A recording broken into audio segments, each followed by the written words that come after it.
আসসালামু আলাইকুম বন্ধুরা, আশা করি সবাই সুস্থ আছেন। বন্ধুরা, স্ক্রিনে বর্তমানে আপনারা যে মিসাইলটির দৃশ্য দেখছেন, এই মিসাইলটির নাম হলো সেলজিল। এটি ইরানের একটি আধুনিক মাঝারি পাল্লার ব্যালিস্টিক মিসাইল।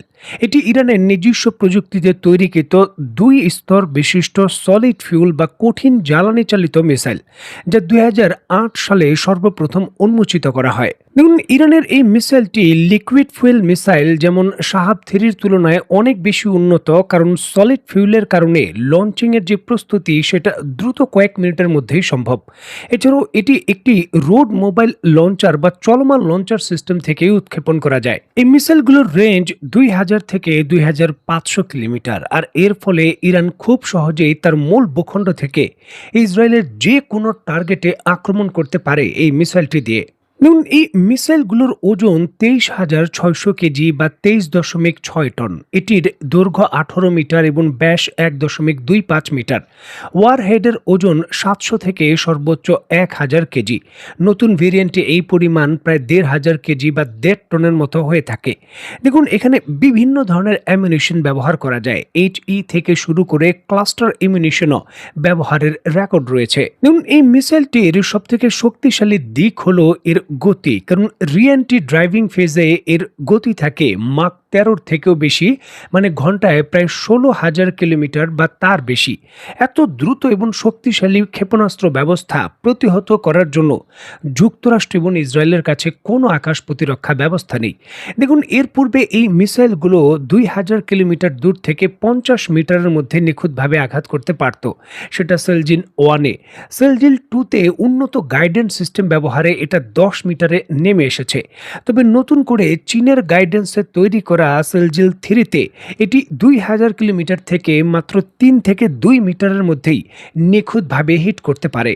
দেখুন, গত কয়েক সপ্তাহ ধরেই ইসরায়েলে লাগাতার ইরান তার সামরিক সক্ষমতা দিয়ে মিসাইল এবং ড্রোন দিয়ে হামলা করলেও কখনোই এই সেলজিল মিসাইল দিয়ে হামলা করেনি। গতকাল রাতে প্রথমবারের মতোই ইরান তাদের এই শক্তিশালী যে সেলজিল মিসাইল রয়েছে তা দিয়ে ইসরায়েলে আক্রমণ করেছে এবং মাত্র ৭ মিনিটে ইরানের ভূখণ্ড থেকে ইসরায়েলের টার্গেটে এটি গিয়ে হিট করেছে।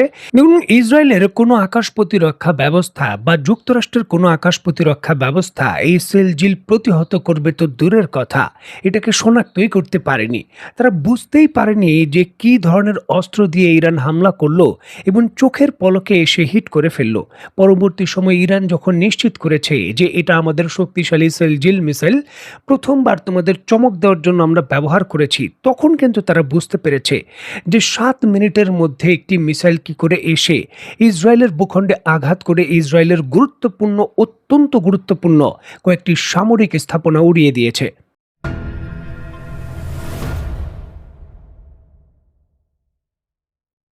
স্ক্রিনে বর্তমানে আপনারা যে ভবনটি দেখছেন, এটি national headquarter of Israeli police, অর্থাৎ ইসরায়েলের পুলিশের হেডকোয়ার্টার। এটির অবস্থান কিরাত মেখম বেগিং বা পূর্ব জেরুজালেমের দিকে। এটি ৫ তলা ভবন, যা জাতীয় পুলিশ কমান্ড বা প্রশাসনিক কার্যক্রম গোয়েন্দা সমন্বয়ক কাজে ব্যবহার করা হয়। নিম্ন ইসরায়েলের পুলিশের যে বিশেষায়িত ইউনিট রয়েছে লাহাব 443 বা এলিট ইনভেস্টিগেশন ইউনিট, যেটা এফবিআইয়ের মতো কাজ করে ইসরায়েলের দাবি, তার প্রধান সদর দপ্তর এবং পুরো চেইন কমান্ড কিন্তু এই বিল্ডিংয়ে।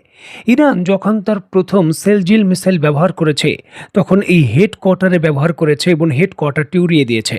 দেখুন, অত্যন্ত গুরুত্বপূর্ণ এই হামলাকে কেন্দ্র করে ২টি ভিডিও ফুটেজ পাওয়া গেছে। স্ক্রিনে নিশ্চয়ই আপনারা দেখতে পাচ্ছেন। হামলার নিখুঁত এবং তীব্রতা কতটা ছিল যে ওই অঞ্চলের ভেতর কোনো বাস ভবন বা এই ধরনের অবকাঠামো ছিল কিনা তার চিহ্ন পাওয়াটাই কিন্তু কঠিন। মানে মিসাইল হামলার যেই মিশনটা সেটা কত পার্সেন্ট সাকসেসফুল হয়েছে তা পরিষ্কার। এখন ইস্যুটিকে কেন্দ্র করে ইসরায়েলের কর্তৃপক্ষ এই হামলা হওয়ার বিষয়টা স্বীকার করেছে এবং তারা এটিকে একটি জাতীয় অপরাধ হিসাবে সরাসরি ঘোষণা দিয়েছে। পুলিশ সদর দপ্তর কখনো এই যুদ্ধের সঙ্গে সম্পৃক্ত নয় এমনটা দাবি করে ইসরায়েল বলছে যে এখন কিন্তু ইরান ইসরায়েলের যে সকল বেসামরিক স্থাপনা রয়েছে সেগুলোকে টার্গেট করছে। এখন দেখুন, এই যে পুলিশের ইউনিট বা ইসরায়েলের হেডকোয়ার্টার লাহাব 443, এরা কিন্তু সরাসরি গাজা উপত্যকা বা প্যালেস্টাইনের যে পশ্চিম তীর রয়েছে সেখানে বিভিন্ন নিরীহ মানুষকে গ্রেপ্তার এবং সেখান থেকে উচ্ছেদ অভিযান এবং বিভিন্ন বিভিন্ন ধরনের এইরকম কর্মকাণ্ডে তারা অনেক আগে থেকেই সম্পৃক্ত এবং এই হেডকোয়ার্টারটি কিন্তু মূলত এর মূল কেন্দ্রবিন্দু ছিল। অনেক আগেই এটি উড়িয়ে দেওয়ার প্রয়োজন ছিল, ইরান এমনটা দাবি করলেও ধাপে ধাপে তারা কিন্তু মিশনটা বাস্তবায়ন করেছে।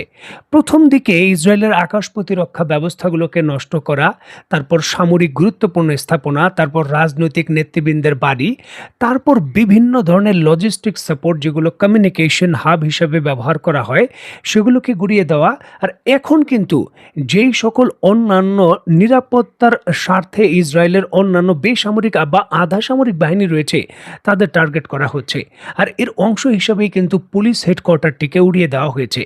এটি হলো স্ট্র্যাটেজি এবং ইসরায়েলের আকাশ প্রতিরক্ষা ব্যবস্থা এবং ইসরায়েল বর্তমানে যুদ্ধক্ষেত্রে কতটা পিছিয়ে গেছে সেটাই কিন্তু এখান থেকে সামরিক বিশেষজ্ঞরা অনুমান করছেন এবং বলছেন যে ইসরায়েলের আকাশ প্রতিরক্ষা ব্যবস্থাগুলো এখন কিন্তু কাজ করছে না।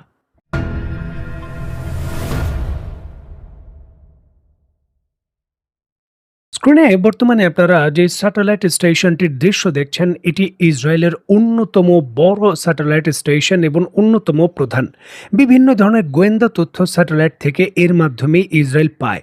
এটার নাম হলো সেসা হা এলা। এটি এলা ভ্যালির কাছে মানে জেরুজালেমের দক্ষিণ পশ্চিমে অবস্থিত। এটি পূর্বে অনেকটা এমন দেখাতো, তবে বর্তমানে এমনটা নেই। স্ক্রিনে বর্তমানে নিশ্চয়ই দেখতে পাচ্ছেন ইরানের ড্রোন এবং মিসাইলগুলো নিখুঁতভাবে এই স্যাটেলাইট স্টেশনে হিট করার পর বলতে পারেন অনেকটা ঘূর্ণিঝড়ের মতো পুরো সব কিছুকে তছনছ করে দিয়েছে ইরানের মিসাইল এবং ড্রোন। ইসরায়েলের স্যাটেলাইট কমিউনিকেশন সিস্টেম এবং গোয়েন্দা নজরদারির সিস্টেম সম্পূর্ণভাবে গুড়িয়ে দেওয়া হয়েছে এবং যেমনটা জানা যাচ্ছে যে ইরানের উপর নজরদারি করা এবং নিখুঁতভাবে হামলার ক্ষেত্রে ইসরায়েলের যে সক্ষমতা ছিল তার অনেকাংশেই কিন্তু এই হামলার কারণে ইসরায়েল এখন পিছিয়ে পড়ে গেছে। দেখুন, ইরানের হামলাগুলো অত্যন্ত সুনির্দিষ্ট এবং ইসরায়েল যেমনটা করতে চেয়েছিল ইরানের বিরুদ্ধে এখন কিন্তু তাদের বিরুদ্ধেই তা হচ্ছে। ইসরায়েলের পরিকল্পনা ছিল ইরানকে ধাপে ধাপে স্ট্র্যাটেজিকভাবে ভেঙে ফেলা। সেটা আপনার বিভিন্ন ধরনের লজিস্টিক সাপোর্ট বলেন, বিভিন্ন ধরনের পণ্য উৎপাদন বা মিসাইল উৎপাদনের ক্ষেত্র বলেন, সকল কিছু গুড়িয়ে দিতে চেয়েছিল ইসরায়েল। তবে এখন তারাই কিন্তু সেই অনুযায়ী তাদের প্ল্যান অনুযায়ী ভিকটিম হয়ে গেছে, কারণ এখন তাদের সক্ষমতাগুলোকেই গুড়িয়ে দিয়েছে ইরান। আন্তর্জাতিক রিপোর্ট বলছে যে ইসরায়েলের এমন কোনো সেক্টর বা এমন কোনো স্থাপনা নেই যেখানে ইসরায়েলকে সরাসরি ইরান আক্রমণ করেনি এবং ইসরায়েল তা প্রতিহত করতে পারেনি। যুক্তরাষ্ট্রের মতো দেশ অনেকটা ইসরায়েলকে তার নিরাপত্তার গ্যারান্টি দিয়েই কিন্তু এই হামলায় অংশগ্রহণ করেছিল, বা বলতে পারেন ইসরায়েল যুক্তরাষ্ট্রকে বাধ্য করেছিল এই হামলায় যুক্ত হওয়ার জন্য। তবে বর্তমানে পরিস্থিতি তাদের জন্য অত্যন্ত শক্তিশালী খারাপ পর্যায়ে চলে গেছে। জরুরি ভিত্তিতে যদি ইসরায়েল এবং যুক্তরাষ্ট্র এই যুদ্ধ থেকে বেরিয়ে না আসে তাহলে ইসরায়েলের যেই ধরনের ক্ষতি আরও হবে, ইসরায়েল আগামী 30 বছরেও ঘুরে দাঁড়াতে পারে কিনা সেই বিষয়টা নিয়ে কিন্তু সন্দেহ করছেন সামরিক বিশেষজ্ঞরা। দেখার বিষয়ে ইসরায়েল অত্যন্ত কঠিন এই পরিস্থিতি থেকে কি করে বেরিয়ে আসার পথ খুঁজে পায়। তো বন্ধুরা, আজকের মতো বিদায়। নতুন কোনো ভিডিও নিয়ে আবার দেখা হবে। সে পর্যন্ত সবাই ভালো থাকবেন, সুস্থ থাকবেন এবং বাংলাদেশকে ভালোবাসবেন। আল্লাহ হাফেজ।